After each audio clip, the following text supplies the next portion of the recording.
على إثر تعرض حاجة مغربية بالغة من العمر 76 سنة لوعكة صحية حادة خلال تواجدها على متن طائرة تابعة للخطوط الجوية السعودية أثناء عبورها المجال الجوي الجزائري، تكفلت السلطات الجزائرية بها بعد السماح للطائرة بالهبوط في مطار الجزائر الدولي، حيث تم نقلها على جناح السرعة نحو المؤسسة العمومية المتخصصة سليم زميرلي لتلقي العلاج اللازم.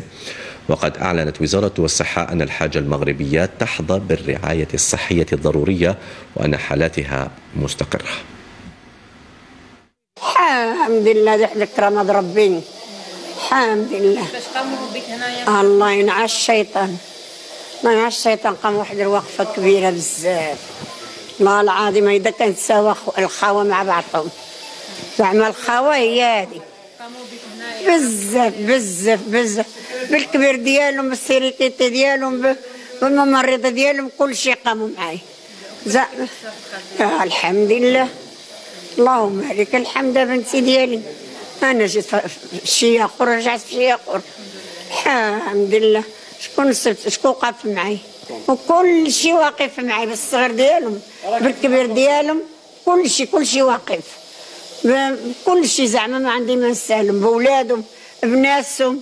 الحمد لله على هذه الساعه، اللهم لك الحمد.